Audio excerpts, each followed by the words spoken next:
नमस्कार, आप देख रहे हैं सोशल पोर्टिंग टीवी और मैं हूं आपके साथ अक्षय चौहान।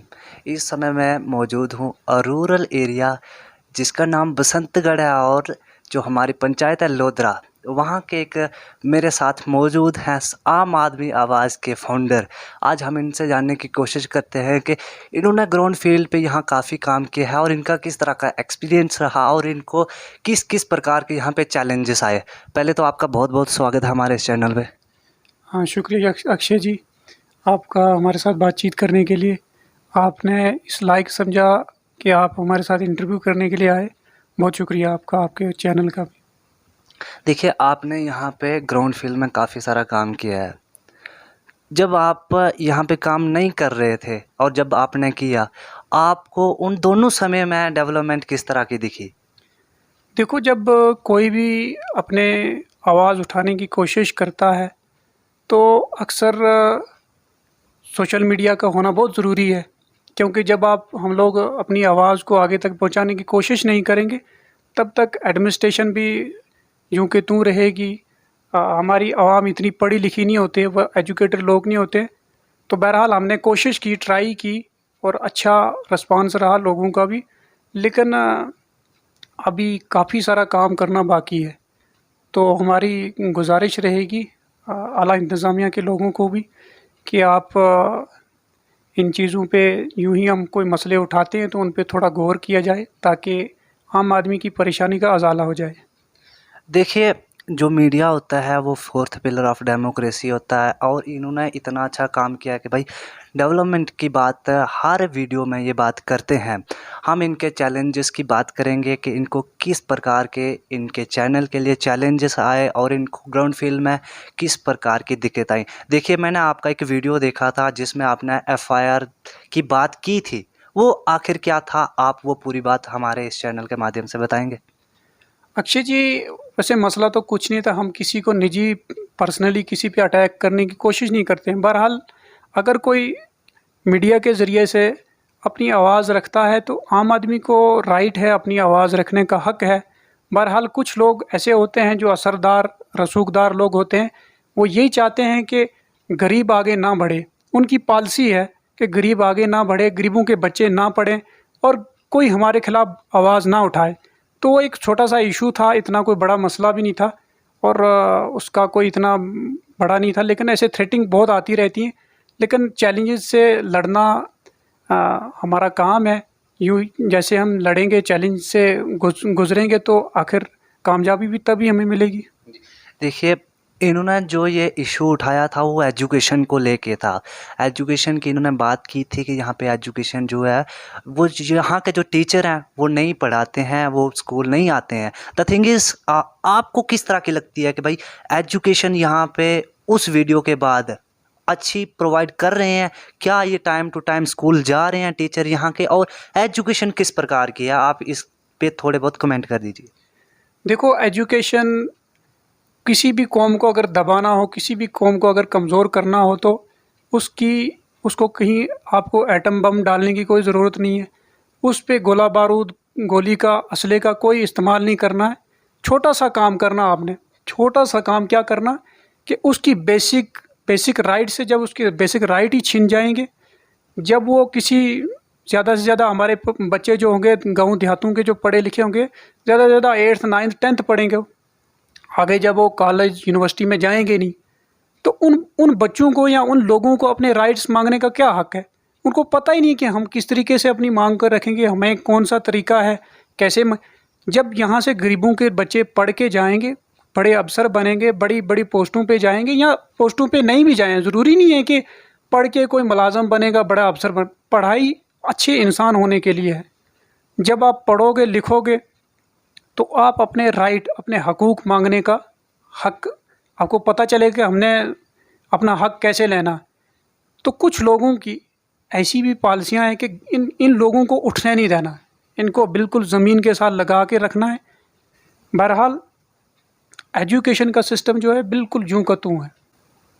किसी की भी किस्म की उसमें वो नहीं है, इम्प्रूवमेंट नहीं है। देखिए, मैंने यहाँ पे एक बड़ा रीज़न ये देखा है कि यहाँ के जो लोग हैं वो अपनी आवाज़ को नहीं उठाते हैं।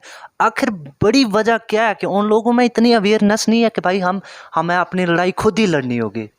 लेकिन ये बात तो सही है, क्योंकि हम भी सोशल मीडिया में काम करते हैं, हम भी लोगों की काफ़ी सारे व्यूज़ लेते हैं। लेकिन लोग व्यूज़ देते हैं कब? जब कैमरे के पीछे होते हैं। जब कैमरे के सामने फेस करना होता है तो फिर नहीं। तब तक बड़े-बड़े मुद्दे होते हैं उनके, तब तक बड़ी-बड़ी बातें होती हैं उनकी। लेकिन जब कैमरे के सामने आ जाते हैं, फिर सारे मुद्दे ख़त्म हो जाते हैं, तब सारे मसले मसाइल ख़त्म हो जाते हैं। तब ऐसे तो सबके खिलाफ बोलते हैं, जब कैमरे के सामने आना होता है, मीडिया के सामने आना होता है, तब सारे मुद्दे ख़त्म, तब जी हमारा सब कुछ ठीक ठाक है। और ज़मीनी सतह पे जाओ आप, बड़ा रीज़न यही है एजुकेशन का, क्योंकि इतने पढ़े लिखे लोग नहीं हैं। जो पढ़े लिखे लोग हैं वो यहाँ से टोटली शिफ्ट हो चुके हैं। तो यहाँ जो हैं अनपढ़ बेचारे बचे हुए हैं, लेकिन वो अपनी आवाज़ तो रखते हैं, लेकिन रखते हैं बैक कैमरे के ज़रिए से। जब कैमरे पे आने की बारी होती है तब वो हथियार छोड़ देते हैं, फिर वो सरेंडर कर देते हैं। लेकिन जब तक हम लोग अपनी आवाज़ को रखने का, हमें अपनी आवाज़ रखने का पता नहीं चले कि हमें किस तरीके से रखनी है, तब तक हमारे इलाके में ना ही डेवलपमेंट होगी, ना ही कोई सियासी लीडर हमारे इलाकों की तरफ देखेगा। हर बार की तरह वो इग्नोर करते रहेंगे। इसी तरीके का निज़ाम चलता रहेगा। जब हम अपना राइट, अपने हकूक़ मांगने की कोशिश करेंगे तो हमारे इलाके प्रमोट भी होंगे, हमारे इलाके डेवलप्ड भी होंगे, हमारे इलाके में हर चीज़, हर फैसिलिटी होगी। और दूसरी बात ये है कि यहाँ जब किसी डिपार्टमेंट के ख़िलाफ़ अगर वीडियो बन जाए, अगर कोई आम आदमी बोल रहा है कि जी फलाना डिपार्टमेंट अच्छा नहीं है, फलाना डिपार्टमेंट, कुछ कंप्लेंट्स तो करते रहते हैं लोग। लेकिन उसके बाद उन लोगों की नाराज़गियाँ देखो मुलाज़मों की, कि जैसे वो फ्री काम कर रहे हैं, फ्री ऑफ कास्ट काम कर रहे हैं जी, इतना मतलब उन पे पहाड़ छूट जाता। अगर आप इतने अच्छे हो, आपको डरने की क्या ज़रूरत है? आपको किस चीज़ की मुश्किलात है? फिर डर डर किस चीज़ का? आप अगर इतने अच्छे हो, अगर इतने इतने अच्छे तरीके से आप अपनी नौकरी कर रहे हो, तो आपको दिक्कत किस चीज़ की है? लेकिन उनको बहुत बड़ा दुख हो जाता है, मीडिया जी, मीडिया आ गई, आप बड़ी मुश्किल हो जाएगी हमारी। आप नौकरी कर रहे हो, आप फ्री, आपको तनख्वाह दे रही है गवर्नमेंट, किस चीज़ की दे रही है? लोगों की खिदमत की दे रही है। अगर लोग अपने बच्चे स्कूलों में नहीं छोड़ेंगे, अगर और दीगर डिपार्टमेंट में अगर बच्चों को नहीं भेजा जाएगा जिनसे आवाम को फ़ायदा हो, तो फिर उनका नौकरी करने का क्या फ़ायदा? आम आदमी को अगर किसी एम्प्लॉइज़, किसी नौकरी का कोई फ़ायदा नहीं हो, जैसे हम हैं, हम कहें जी हम मीडिया में काम कर रहे हैं, अगर लोगों की आवाज़ ही नहीं उठाएँगे, हमें कौन कहेगा जी आप मीडिया में काम कर रहे हो, आप लोगों की आवाज़ उठा रहे हो। देखिए, हम डेवलपमेंट की तरफ ही बढ़ेंगे। यहाँ पे मैं बड़ा रीज़न देखा कि रोड की प्रॉब्लम काफ़ी ज़्यादा। आपने ग्राउंड फील्ड पे काम किया है, आपने रोड की भी काफ़ी सारी बातें करी हैं। आपको किस तरह का रिस्पॉन्स मिला आखिर हमारे जो ये पॉलिटिकल लीडर हैं जो या जो हमारी गवर्नमेंट है? देखो जी अक्षय जी, मैं बताऊं आपको कि हमने काफ़ी सारे इश्यूज़ उठाए, वो चाहे ब्लैक टॉपिंग का हो, बाकी जो लुक वगैरह ये डाली जाती है रोडों पे, आपने अक्सर देखी होगी कि किस तरीके की कंडीशन है। आप रामनगर से लेके खनेड़ तक अभी रोड बनी है ना, तो बहुत बुरी खस्ता हालात है इस रोड की। लेकिन दुख होता हमें उन पे जो लोग हमारे नुमाइंदे होते हैं, गरीब लोगों की आवाज़ उठाते हैं, लेकिन आवाज़ तब उठाते हैं जब उनको वोट लेने होते हैं। अभी लोगों को परेशानी है, रोड अच्छी नहीं है, 3-3 4-4 महीने रोडें बंद रहती हैं, कोई कोई सियासी लीडर आवाज़ उठाने की कोशिश, हिम्मत तक नहीं करते। ना जाने इन लोगों की कोई कमज़ोरी है, या उन सियासी लीडरों की कमज़ोरी है, या एडमिनिस्ट्रेशन की कमज़ोरी। लेकिन बड़ा रीज़न है, अगर आप सियासत में आए हो तो आपका फ़र्ज़ बनता है कि आम आदमी की आवाज़ को उठाना चाहिए। अगर एक आम आदमी अपनी आवाज़ उठा रहा है तो एडमिनिस्ट्रेशन का फ़र्ज़ बनता है कि इस चीज़ पे गौर व खोज करना चाहिए, क्योंकि आम आदमी तभी आवाज़ उठाता है जब उसको कोई परेशानी होती है। लेकिन एक चीज़ और है कि जब कोई भी काम, कोई भी डेवलपमेंट का काम हमारा हो रहा होता है, लेकिन उस टाइम हमारे यहाँ के लोग जो होते हैं वो बोलते नहीं हैं, आवाज़ नहीं उठाते। जब उसमें कोई कमज़ोरी या कमी कुछ हो जाती है, फिर लोग एडमिनिस्ट्रेशन पे भी जाते हैं, तब सियासी लीडरों से भी मिलते हैं, लेकिन फिर बाद में कुछ नहीं होता उसका। तब तक क्या होता है जी, हमारा फलाना रिश्तेदार नाराज़ हो जाएगा, फलाना हो जाएगा, फलाना हो जाएगा। लेकिन ये एक बहुत बड़ी ज़िम्मेवारी है किन लोगों की। इस वक्त तो खैर एमएलएज तो है नहीं, डीडीसी हैं, वीडीसीज हैं और दूसरे हमारे पंचेज सरपंचेज हैं। देहातों में तो पंचेज का काम, सरपंचेज का काम बनता है कि अगर कोई भी मसला है, अगर कोई बोलता है, कोई अपनी आवाज़ उठाता, तो उनका फ़र्ज़ बनता है कि उसकी बात को सुना जाए कि आखिर वजह क्या है। इस शख्स ने अपनी आवाज़ उठाई तो क्या रीज़न रहा, क्यों उठाई उसने, आखिर कुछ तो उसने देखा होगा तभी वो आवाज़ उठाता है। ऐसे क्या किसी को चट्टी तो पड़ी नहीं होती है किसी के खिलाफ बोल के। किसी ने लीडर तो बनना नहीं होता आम आदमी ने, जो लीडर बने होते हैं वो कौन से काम कर रहे होते हैं, तो आम आदमी उठ के तो अपनी लीडरी चमकाएगा उधर। लेकिन ये बहुत बड़ा इशू है, क्योंकि ये जो हमारे तहसील बसंतगढ़ में है ना, यहाँ बहुत सारे इश्यूज़ हैं। लेकिन यहाँ आपको लीडर दिखेंगे जब इलेक्शन होगी, तब शायद आप भी इस इलाके में का दौरा करें, विज़िट करना ज़रूर, और आप देखना कि कितने लीडर आपको दिखेंगे और कितने कितने बड़े बड़े दावे करते रहे, कितने बड़े बड़े वादे करेंगे लोगों के साथ। लेकिन जब कहीं डेवलपमेंट पे बोलना हो, पब्लिक इश्यूज़ पे बोलना हो, बिल्कुल भी टोटली बिल्कुल वो बोलेंगे जैसे उनको पता ही नहीं है कि दुनिया भी है। इस तरीके के लीडर हैं हमारे। लेकिन मेरी गुजारिश रहेगी उन लीडरों से कि भाई कुछ ना कुछ इन लोगों के लिए आपको लोगों ने वोट दे के बनाया होता है, तो आपका फ़र्ज़ बनता है कि आपको ही चुना होता, आप उनके रहनुमा हैं। क्योंकि अगर आम आदमी को लीडर बनना होता तो आपको किस लिए चुनते, फिर आपको वोट किस लिए दिया जाता।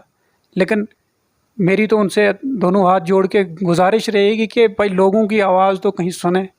आला इंतज़ामिया तक अगर कोई इंतज़ामिया नहीं सुन रही तो आपका फ़र्ज़ बनता है कि पूछें। आपको लोगों ने बनाया है तो आपका फ़र्ज़ बनता है कि पूछें लोगों को कि भाई क्या रीज़न है, क्या वजह है कि अगर आप लोगों की आवाज़ को दबाने की कोशिश कर रहे हो तो क्यों कर रहे हैं। वहीं मैंने यहाँ पे एक बड़ा रीज़न देखा कि पानी विभाग को लेके आपने यहाँ पे एक वीडियो भी कवर किया था। मैंने देखा रायचक में एक टैंकर बनाया है, वहाँ पे आज कई दिन हो गए कि हमारे गांव तक पानी सप्लाई नहीं हो रहा है। आपने वो वीडियो पब्लिश करा, आपको किस तरह का रिस्पांस देखने मिला कि भाई पीएचई डिपार्टमेंट जो है वो यहाँ तक दौरा लगाएगा या नहीं लगाएगा? देखो, हमने तो कल की हमने पब्लिश की वीडियो, हमने भी स्टोरी की थी। वो मेरे साथ पंचेस भी थे, सरपंचेस पे और भी थे लोग, तो वीडियो मैंने ही बनाई थी। बहरहाल उसके साथ जो बड़ा जो हौद जिसको कहा जाता है, उसके साथ जो बना है वो सन 87-88 में बना है शायद, उस टाइम का बना है। और दूसरा जो है 2006-7 का बना हुआ है, थोड़ा वक्फा हुआ उसको बना। और साथ में वो वाले को देख लेना कि किस तरीके की कंडीशन है उसकी और उसकी। बाकी जो वहाँ पे मज़दूर थे, मुझे उनसे पता चला कि जब वो बन रहा था उसमें रेशो क्या लग रही थी, 1 बैग सीमेंट का और 25 टीन बजरी की। अब मैं पूछना चाहता हूँ महकमा जल शक्ति विभाग के जो जेई हैं या जो कोई बड़े ऑफिसर हैं, बड़े अधिकारी हैं, उनसे पूछना चाहता हूँ कि अगर इस तरीके के काम आपके डिपार्टमेंट के लोग करवाएंगे तो इस तरीके से कहाँ फिर कैसे चलेगा काम, ये कैसे लोगों को आप फैसिलिटियाँ दे पाओगे। तो अगर इसी तरीके का निज़ाम चलता रहेगा, इसी तरीके का सिस्टम चलता रहेगा, कोई पूछेगा नहीं, किसी को पूछेगा नहीं, तो मुझे नहीं लगता है कि फिर तरक्की करवाना है क्या फ़ायदा। इससे लोग अपने चश्मों से जो बोलियां शोलियां थी आगे पीछे करके गुजारा कर रहे थे, तो लोगों को उस पर रहना देना चाहिए था। ऊपर से इतना बड़ा नुकसान करोड़ों का, गवर्नमेंट सरकारें तो दे रही पैसे, लेकिन ज़मीनी सतह पे जो कंट्रैक्टर लोग जो होते हैं ये तो ऊपर से तबाही करके रख देते हैं। आप ऊपर से आपने भी स्टोरी की वहाँ पे जाके, देखा कितना कितना कितना नाकस मटेरियल, कितना गंदा मटेरियल। और आप साइड से देख सकते हैं कि उस पे जो मिट्टी पे उन्होंने वो सीमेंट डाल के चारों तरफ से, और अभी तक उस हौद का जो है ना पेंट भी नहीं गया, पेंट भी ख़त्म नहीं हुआ, लेकिन उसको वो टोटली बंद।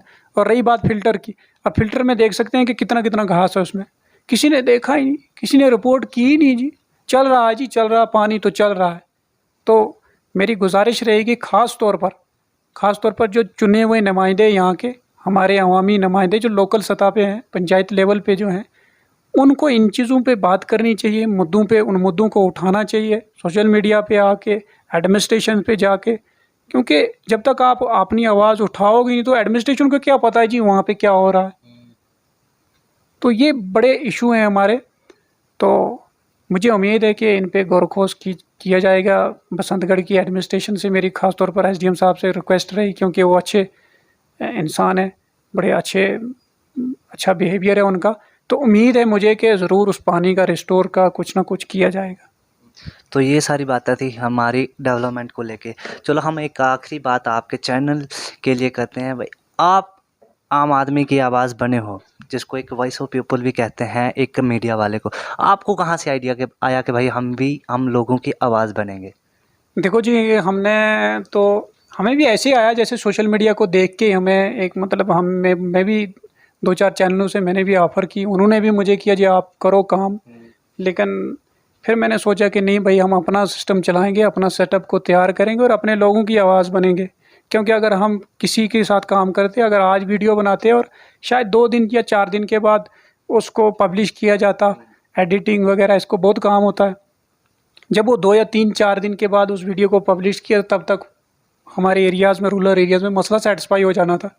तो इसलिए हमने खुद कोशिश की कि हम अपने लोगों की आवाज़ बनेंगे और अपने लोगों के लिए काम करेंगे। हमें किसी नौकरी की ज़रूरत नहीं है, या हम किसी की नौकरी खाने के लिए नहीं आए।